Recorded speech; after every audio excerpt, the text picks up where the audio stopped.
On parle de l'école, oui. Un lieu de stress ou de bien-être.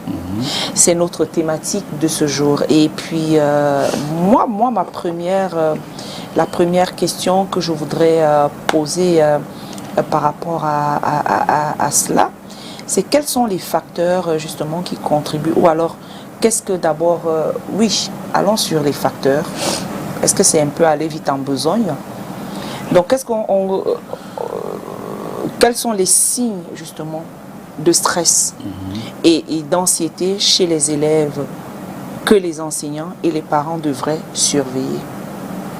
Ok, on peut commencer par dire c'est d'abord quoi le stress. C'est quoi le stress justement? Ouais. Le stress est une expression, un mot, un concept qui a été théorisé pour la première fois par un médecin. Il s'appelle Hans Selye. Il a défini le stress comme un facteur d'inadaptation.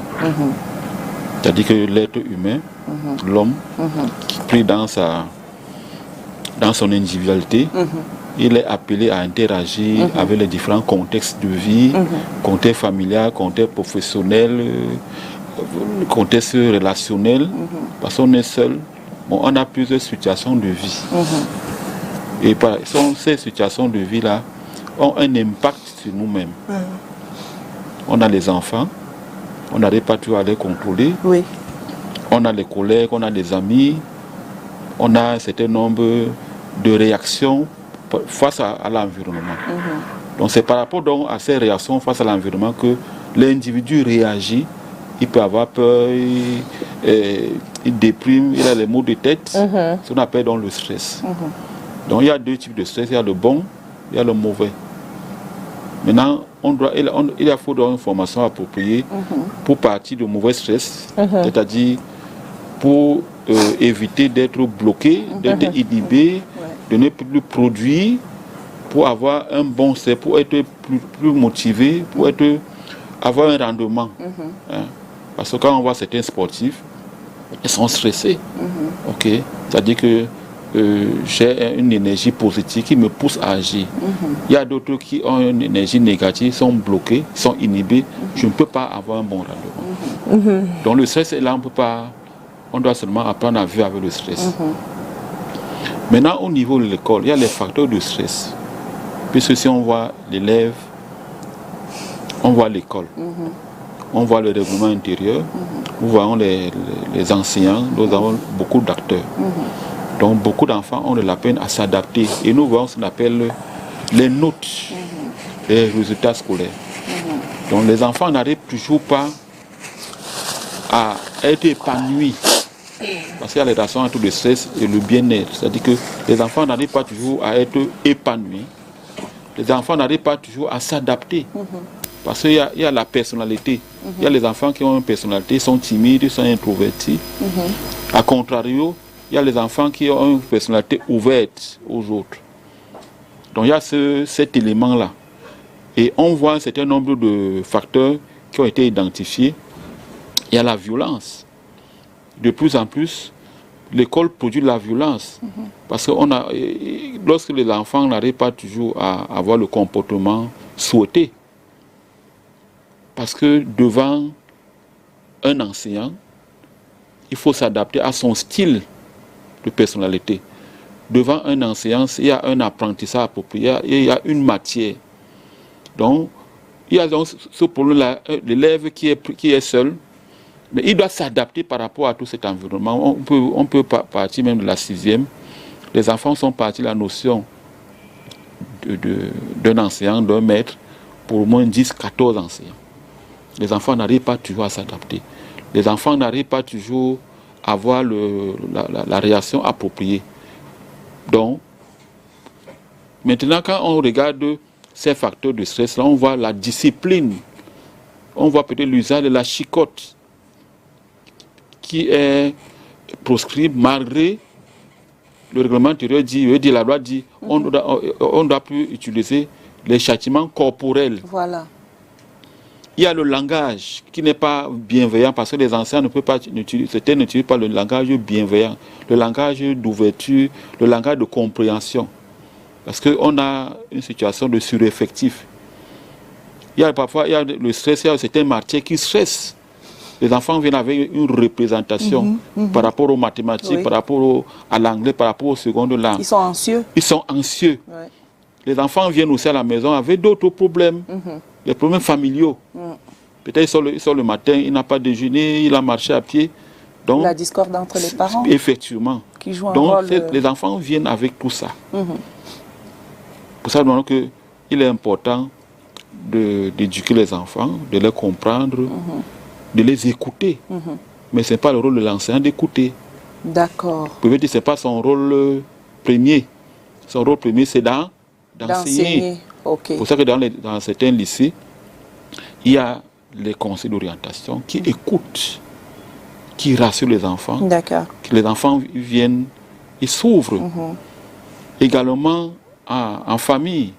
Certains parents comprennent la nécessité de la bienveillance, de l'écoute, de la compréhension, parce qu'il y a les styles d'éducation parentale. Ouais. Et c'est une éducation qui doit s'installer très tôt. Pour que lorsque l'enfant va arriver au lycée ou bien au collège, l'enfant a déjà la capacité de s'adapter. Mais malheureusement, beaucoup d'enfants aujourd'hui n'ont plus ces capacités. Parce que les parents doivent être capacités pour accompagner les enfants à l'école. Parce que l'école n'est pas seulement le fait que je paie les livres, je paie les cahiers, je donne de quoi manger. Donc je dois accompagner mon enfant pour que l'enfant adopte un comportement de socialisation. Les enfants sont beaucoup plus en relation avec les médias, avec les masses médias.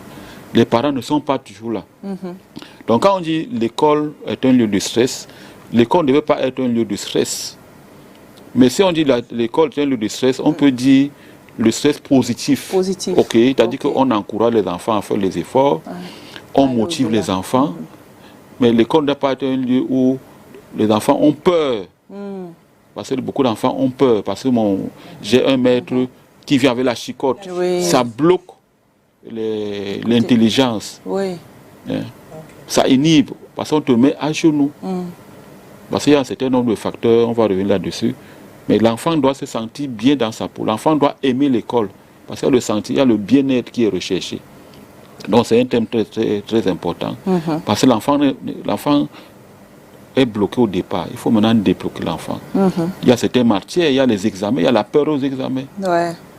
Comme en ce moment, les enfants sont en train de composer. Il y a certains enfants qui ont peur des examens. Il y a certains enfants qui se réveillent tard parce qu'il n'a pas une confiance en lui-même.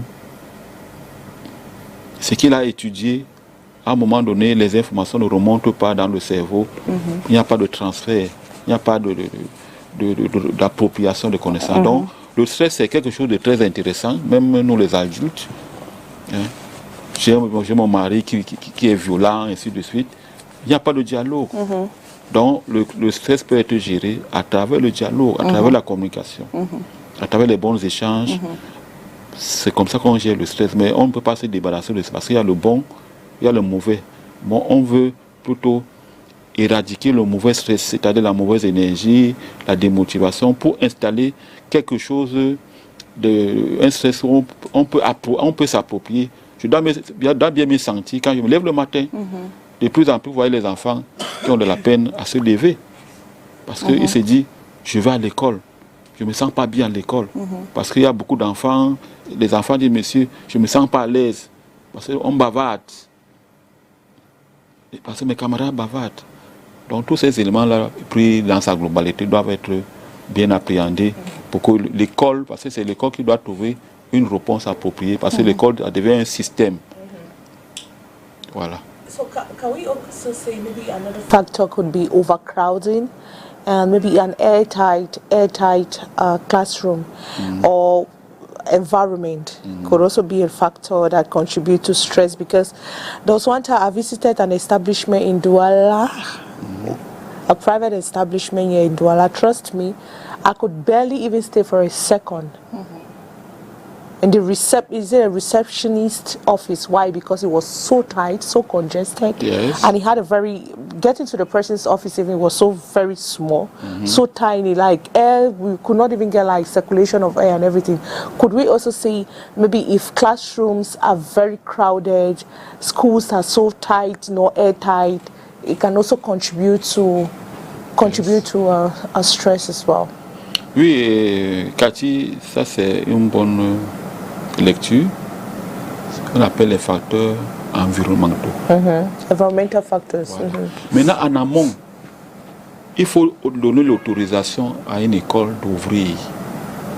Il faut faire les études sur le sol. Ok? C'est-à-dire que ces écoles-là, ce que tu as dit de décrire, on ne veut pas autoriser cette école d'ouvrir. Ok. Ça rentre dans l'analyse sur la carte scolaire. On ne doit pas donner l'autorisation à une école qui est située dans une zone verte, dans une zone marécageuse. Parce qu'elle est dangereuse pour la santé. Cette école est dangereuse pour la santé. Il y a les odeurs, il y a les mauvaises odeurs. Mais on voit dans les quartiers, les écoles s'ouvrent n'importe comment. Ces écoles qui ne sont pas autorisées. Vous voyez que chaque année, le ministère ferme ces écoles. Donc il faut voir que quand on dit l'école, le bien-être, on doit regarder ces facteurs-là. C'est-à-dire que la circulation de l'eau, la circulation de l'air, et ainsi de suite, ne doit pas être un milieu fermé. Donc en amont, on intervient pour dire, on fait les visites, on fait les contrôles. Il y a le SEDU qui le fait, il y a le ministère. Donc on ne devait pas autoriser cette école. Il y a des écoles d'ouvriers. Il y a la pollution de l'air, il y a pas mal de choses. Ok?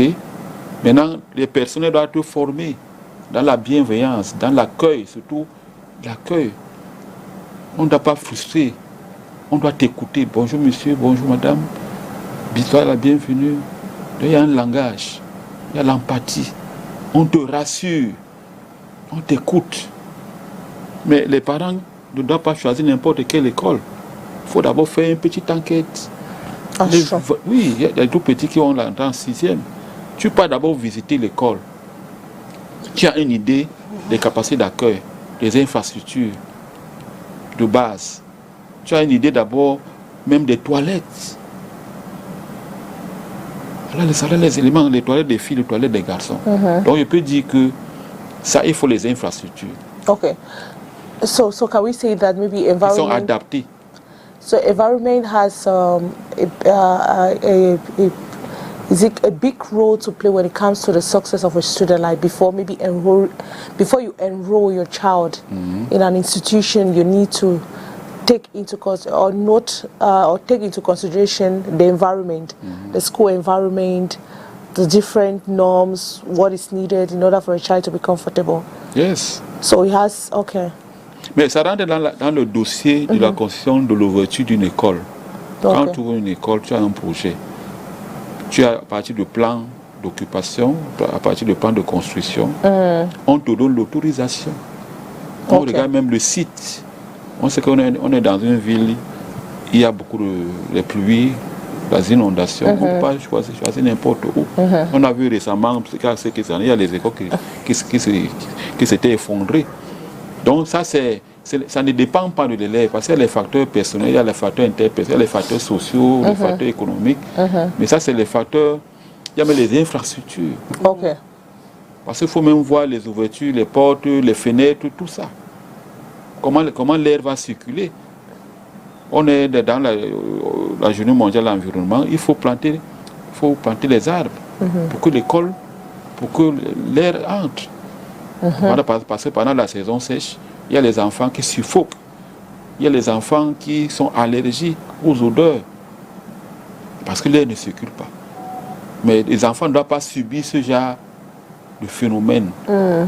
Mais pour ça que le ministère est là pour dire non. Il faut quand même que les écoles respectent certaines normes environnementales, les conditions d'hygiène, les conditions de vie. Il y a même l'alimentation. Donc ça rentre dans le contrôle des autorités compétentes qu'on appelle le ministère. Pourquoi s'il y a des écoles, on ne les retrouve pas. Donc il y a beaucoup d'écoles à Douala, mais qui ne sont pas aux normes. Il y a même les personnes qui ne sont pas formées. Voilà ce que je peux dire à ce niveau.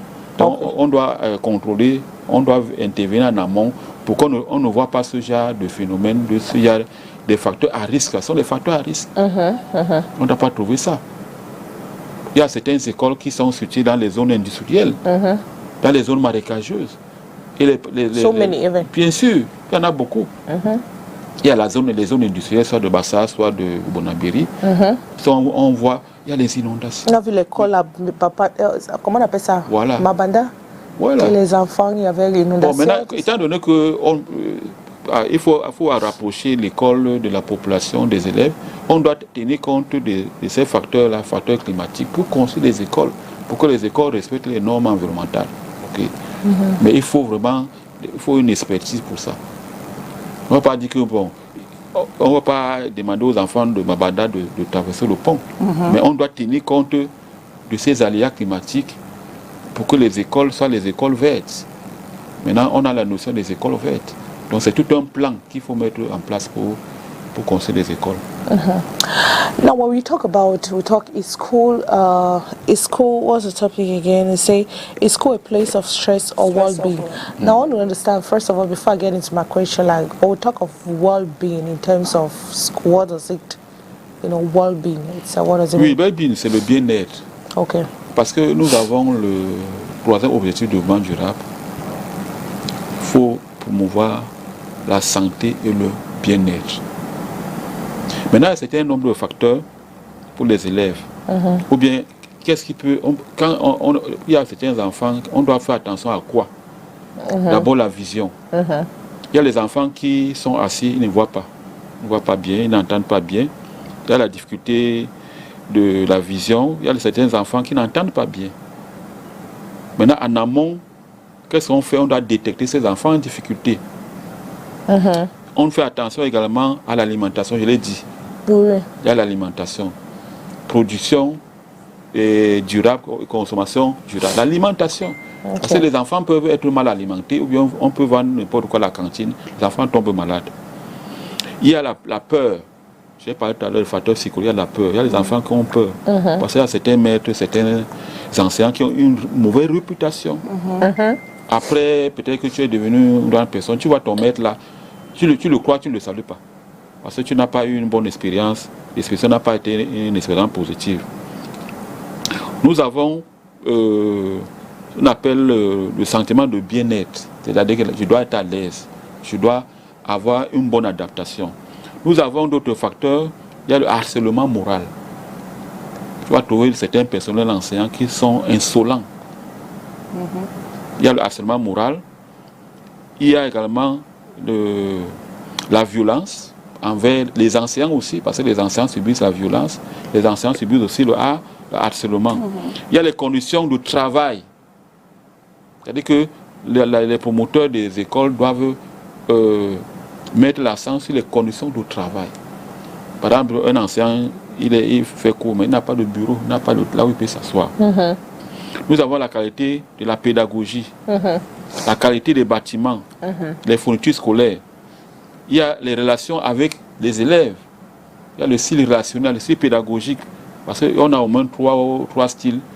La pédagogie axée sur la démocratie, la pédagogie axée sur l'autoritarisme, la pédagogie axée sur le laisser-aller. Mais les gens ont montré que lorsque l'enseignant est démocratique, il écoute les élèves, il les aide à progresser, il les aide à avancer. C'est un enseignant qui est accepté, qui est encouragé.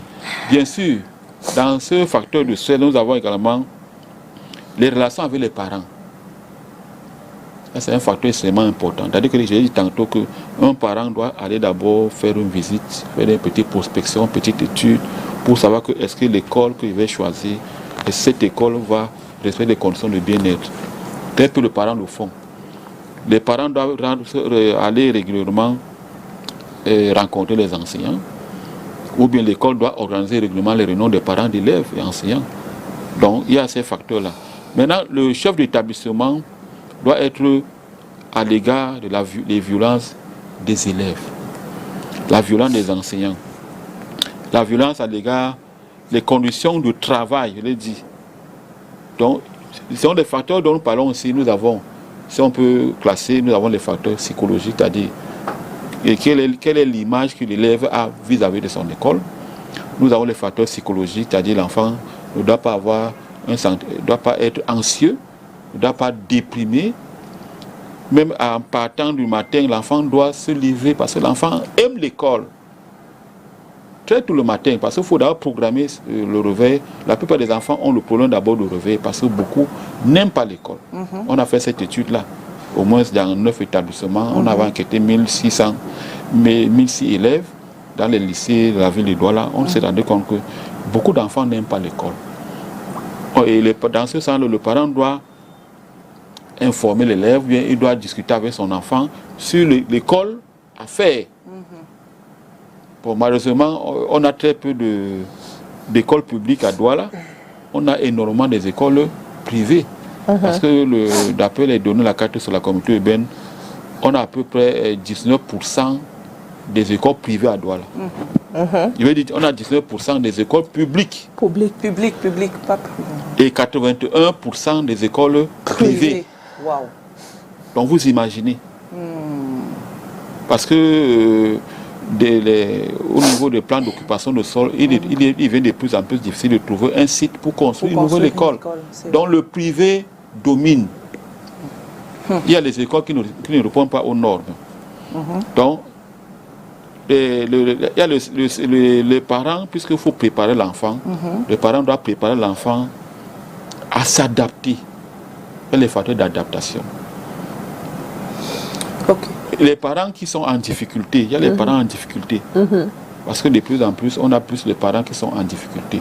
On doit préparer les enfants à vivre les conditions difficiles, on appelle la résilience. Si l'enfant marche à pied, il faut monter l'itinéraire de l'école, de la maison pour l'école. On n'ignore pas le problème avec la mobilité, avec les motos qui sont partout.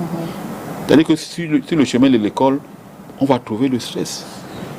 On va trouver les badauds qui sont au quartier qui peuvent te harceler. Donc c'est un travail, c'est un thème assez global qui interpelle toute la communauté éducative et les comités de quartier, ainsi de suite. Donc voilà en résumé les différents facteurs de stress. Bon, voilà, maintenant, moi je vais vous poser la question, quels sont les signes de stress et d'anxiété chez les élèves que les enseignants et les parents devraient surveiller? Bon, il y a les signes de stress. D'abord, le professeur est en train de faire que l'enfant dort. Ils sont nombreux. On a 60 élèves, 70, parfois 80. Tu as un seul encadreur, un seul enseignant. Le professeur est en train de faire que l'enfant dort. Ça veut dire qu'il y a un problème. Et l'enfant dort de manière récurrente. D'accord. L'enfant ne prend pas des notes. L'enfant sort régulièrement. Donc les facteurs de stress, ça veut dire qu'il y a un problème. Et le stress vient de la matière que l'enfant ne maîtrise pas. Ok? Parce que quand tu ne maîtrises pas une matière, tu n'es pas à l'aise. Puisque au niveau du stress, il y a deux choses. Il y a ce qu'on appelle, les philosophes appellent le eros et le thanatos. Soit le plaisir, soit la mort. Bien sûr.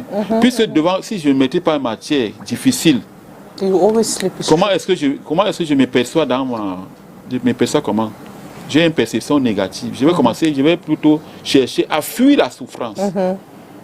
La philosophie me procure la souffrance. C'est un exemple. Le français, c'est la souffrance. Mais l'on va chercher à fuir la souffrance. Les mathématiques. Donc le sommeil dont je parlais tout à l'heure, ou bien l'enfant, c'est-à-dire que c'est un signe. C'est un signe qu'il faut identifier que c'est un besoin réel que l'enfant veut avoir. Maintenant, il faut aller vers l'enfant, pas le mettre dehors. Il faut écouter, il faut rassurer. Quels sont tes besoins, quelles sont tes difficultés, quelles sont tes erreurs. Et pour le parent alors? Bon, pour le parent, il faut savoir que, je parle de parents, il y a le plus en plus, tu vas observer que certains enfants qui n'ont pas d'emploi du temps. Ceux qui sont à la maison, parce qu'il faut différencier les styles de parents, bien les styles d'éducation parentale. Il y a les parents qui sont présents. Oui. Maintenant, ceux qui sont présents, ils vont observer un changement de comportement. D'accord. J'ai les amis de quartier, je me balade, je n'étudie pas. Ou bien j'ai les difficultés. Je n'ai pas l'envie de prendre les cahiers. Ok. Donc à la maison, les signes de stress sont là. Et ce stress a pour origine des difficultés. D'accord. Des difficultés scolaires. Et ces difficultés scolaires ne commencent pas quand l'enfant est au lycée. Ces difficultés scolaires commencent quand l'enfant est à la maternelle. D'accord. Donc le parent doit avoir un regard de bienveillance, un regard de compréhension. Le parent doit dialoguer avec son enfant pour savoir quelles sont les sources de stress, quelles sont les difficultés auxquelles l'enfant fait face. Il y a les enfants qui sont constamment malades. Oui. Ils sont nombreux, ils sont malades. Donc, le parent doit aller chez le médecin scolaire, bien, pour avoir un carnet de santé. D'accord. De plus en plus, les parents doivent consulter les psychologues. Il y a les psychologues qui interviennent dans le milieu familial pour écouter l'enfant, pour comprendre les difficultés Est-ce que auxquelles... ça alors Oui. que les enfants, les parents vont amener les enfants chez le psychologue? Peut-être ça va venir avec un peu plus de temps. Mais est-ce qu'en ce moment, est-ce que ça se pratique alors? Est-ce que l'enseignant interpelle le parent à pouvoir amener l'enfant dès qu'on constate que l'enseignant constate que l'enfant a des difficultés ou alors est stressé? C'est vrai, interpeller le parent et bon, maintenant aller voir le psychologue, c'est un autre débat encore avec les parents. Parce qu'il y a la santé mentale. Il y a la santé physique, c'est-à-dire que sur le plan, l'enfant a la fièvre. Mais la plupart de nos maladies ont une origine psychique. La plupart de nos maladies, on n'a pas les maladies psychosomatiques. Donc c'est la pensée qui règle tout le corps. Maintenant, il y a les enseignants qui collaborent bien avec les conseillers, avec les psychologues qui sont dans les écoles. Parce que les enseignants formés, ils ont été formés en psychologie, en psychologie de l'enfant, en psychosocial, c'était en psychopédagogie. Maintenant, ils savent que va plutôt rencontrer M. Kona. Les enseignants le font régulièrement. Les parents, de plus en plus, viennent nous consulter. Mais ça veut dire qu'au départ, il faut comprendre le problème de l'enfant. Il y a les enfants qui ne s'ouvrent pas. Il y a les enfants qui sont timides. Il y a les enfants qui ont peur. Par exemple, une jeune fille qui est tombée enceinte, elle a peur de la réaction de sa mère. Elle va plutôt se confier à sa camarade de classe ou bien à son ami. Parce qu'au départ, parce que quand on ne dialogue pas, ça veut dire qu'on a perdu, on a plus le contrôle sur notre enfant. Donc le parent doit être très compréhensif. Mais il faut plutôt aller dans le sens de l'éducation à anticiper les problèmes. Prendre le temps de causer avec l'enfant, de mettre en place les règles de vie qui sont acceptées à la maison. Il faut dialoguer. Parce que de plus en plus, les parents ne sont plus là pour dialoguer avec les enfants. Les enfants dialoguent avec qui? Avec les chaînes de télévision. Ils regardent quoi? Ils regardent les jeux. Les jeux. Les parents ne sont pas là. Maintenant, ceux qui estiment qu'eux aussi ils ont le stress professionnel, on va beaucoup les voir dans les bars. Surtout les ados. Oui. Les ados vont se retrouver dans les bars et tout ça. Oui, ils sont dans les bars. Donc, à un moment donné, de manière, il faut comprendre le problème, il faut faire toute la description de la famille, la description des adolescents, pour apporter une réponse appropriée. Parce que c'est très important, c'est très important de bien se sentir. Nos familles, on est foutus. Oui, c'est bien de On a besoin de refaire carton complètement encore. Bien sûr. La famille. Il faut un projet de vie. Avant de faire les enfants, je dois avoir un projet de vie. Je dois avoir un projet de vie. L'enfant entre seulement, on accepte et on est content. Et un chercheur a dit qu'avant de devenir parent, il faut penser 20 ans avant. On pense 20 ans avant. 20 years. Oui. You think of 20 years before? Oui, avant. Taking a baby. Parce qu'il faut mettre en place des structures. Like what? Les structures familiales, il faut voir la capacité d'accueil. Ça, c'est un autre débat. C'est toujours dans ce cadre-là. Il faut penser avant. Now, I want to find out from you, like, when a teacher is stressed up, like, how can they personally manage their stress and maintain their well-being while in school? L'enseignant est l'acteur principal pour promouvoir le bien-être dans sa salle de classe. So if they are stressed, like... Oui, vous dire que le stress, on peut gérer le stress. Mais il y a les enseignants... Comment? How can they manage? Bon, je veux dire que quand on manage, c'est-à-dire qu'il y a le stress qui est positif. Donc on doit partir ou bien quitter la bonne négative pour la bonne positive. On doit encourager les enfants à faire les efforts. Parce qu'il y a cette dimension, ce facteur-là. L'enfant fait les efforts. Mais d'un côté, quand les enfants font les efforts, ils ne sont pas encouragés. Non, mais my own, I'm talking about the teacher. Oui, je parle de l'enseignant. Ok. Puisque l'élève a une relation avec son professeur. Et les enfants perçoivent la matière comme une sanction, la note comme une sanction. Les enfants font les efforts. Ils font les efforts.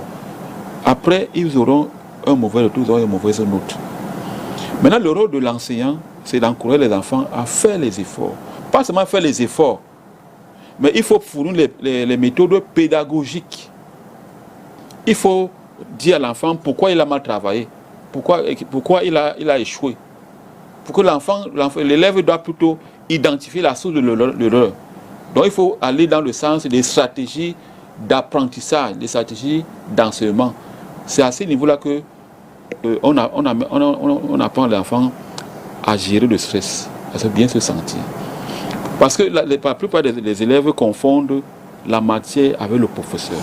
Ok. Moi, c'est à un moment donné, ils vont... C'est un peu trop technique là. Ma question.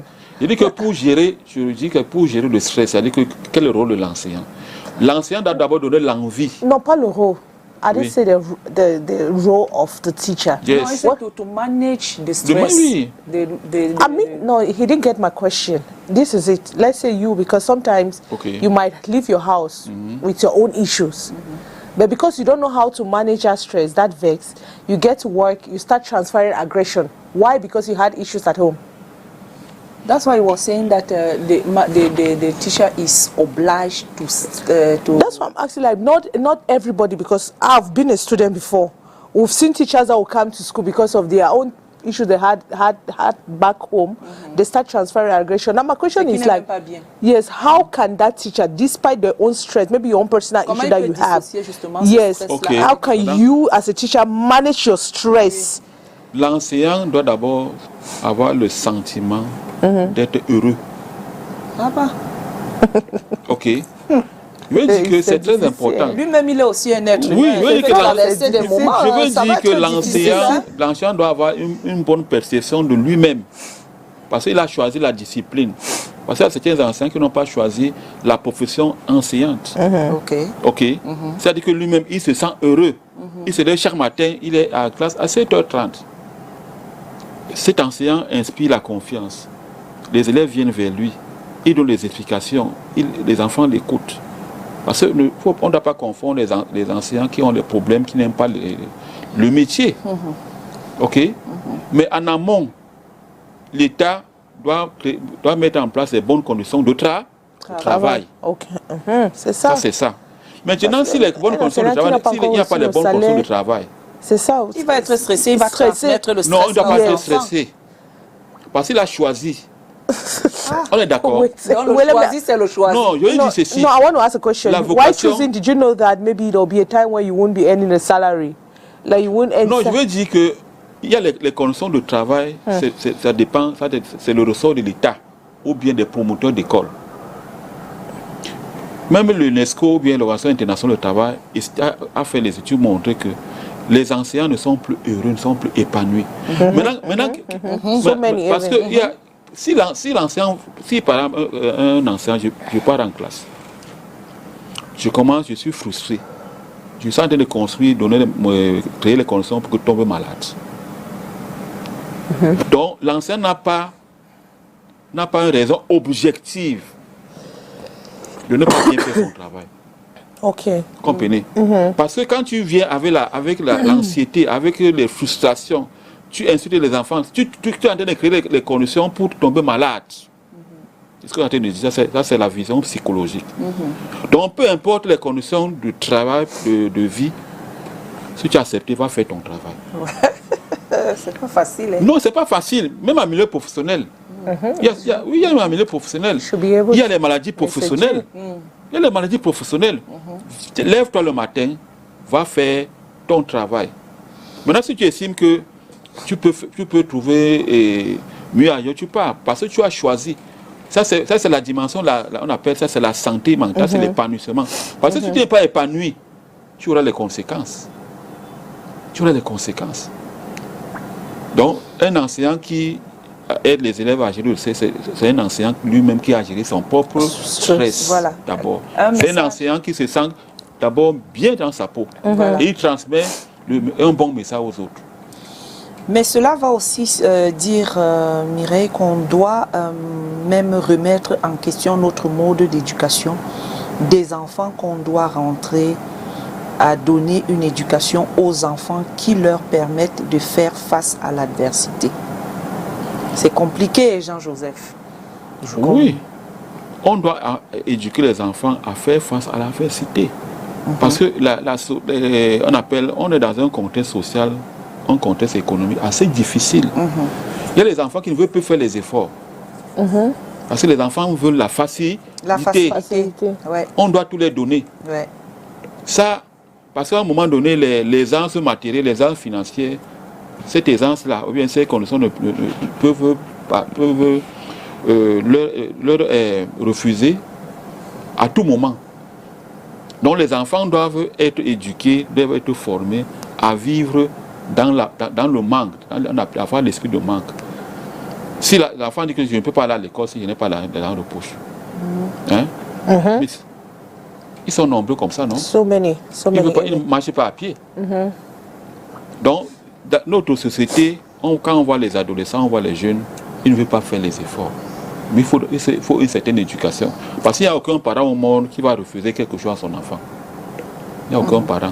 Tous les parents veulent toujours mettre les enfants à l'aise. D'accord. Oui. On va prendre le Vox Pop et on revient. Et puisqu'il est 10h43, retrouvons notre Vox Pop et on revient pour poursuivre le débat.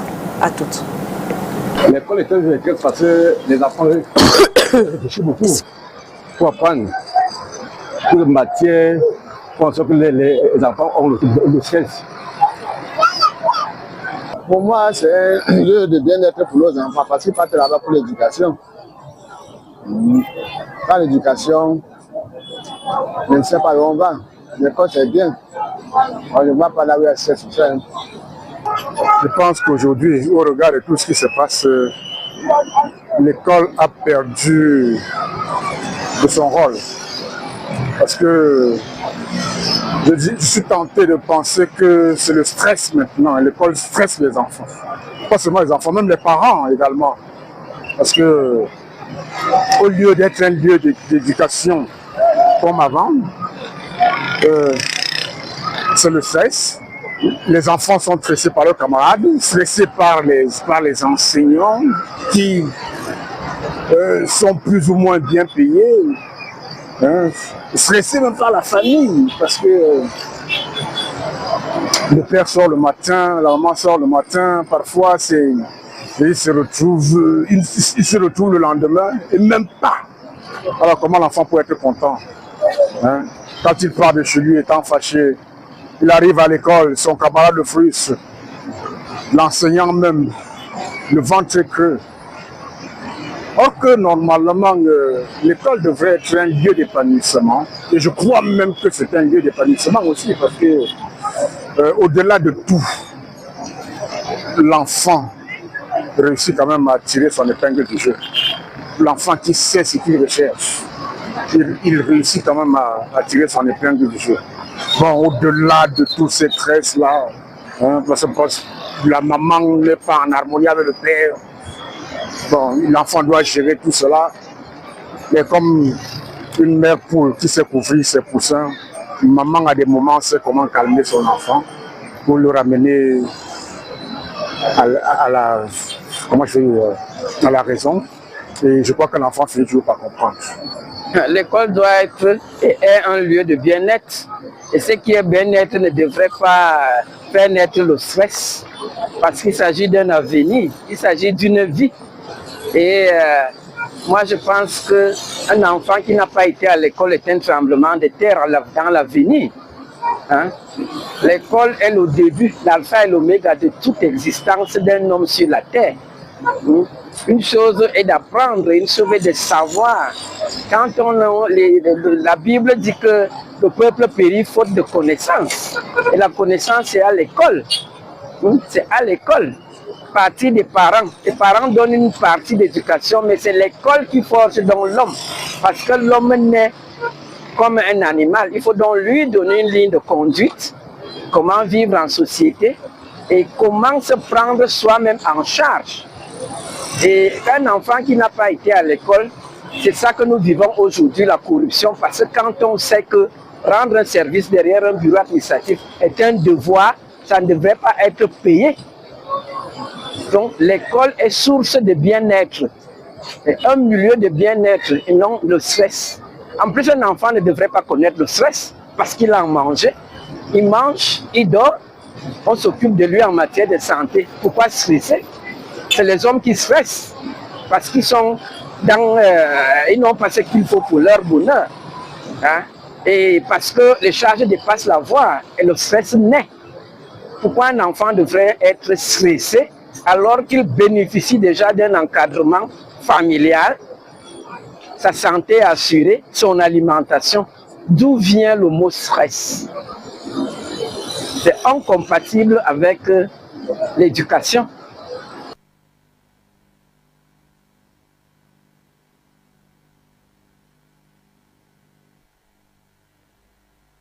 Sinon, quand je vois la maman si. No, mais elle a dit, she asked a question that why should a child be stressed up? Un enfant ne doit pas d'abord se stresser. But I want to say that, first of all, we have different factors, just like he mentioned, that can actually make a child to be stressed up. Now, what about a child that lives in a home where he or she is being maltreated? On en train d'être maltraité, like you're being maltreated maybe by your aunts or whosoever you're living with. You're not well treated. Obviously, the child would not be okay psychologically or mentally because you know that back at home it's hell at home. Now, the only time you get maybe to feel comfortable it's when you're out of your house. Oui, il faut voir que on a suivi les différents points de vue, tout dans le sens positif. Tous on se penche vers le bien-être. Mais il y a une transmission. Quelle éducation nous donnons à nos enfants? C'est l'éducation que nous avons reçue de nos parents. Oui. Mais si on n'a pas reçu une éducation, on va donner quoi? On ne peut pas donner quelque chose, ce qu'on n'a pas. On ne peut pas donner ce qu'on n'a pas. On ne peut pas donner ce qu'on n'a pas construit. Parce qu'on a un ensemble de savoirs, des savoir-faire, des savoir-être, des attitudes. C'est pour ça que l'éducation est très complexe. Même si on pense qu'on veut améliorer quelque chose, un enfant qui demain devient adulte, il sera parent, il va donner quoi à ses enfants? Donc, le fondement du bien-être, c'est dans la famille. Il ne doit pas avoir l'apaisement, il ne doit pas avoir la colère. L'enfant doit bien se sentir. Mais c'est une transmission.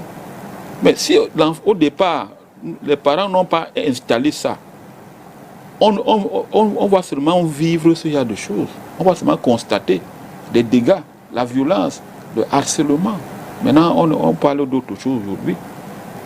Pourquoi? Parce que la famille n'est plus la famille telle que l'Éternel a créée. L'être humain a une valeur. On ne doit pas accepter de faire des enfants parce que c'est un luxe, ou bien parce que c'est un effet de mode. Un enfant n'est pas le sperme qu'on a une femme. Parce qu'on a un projet derrière.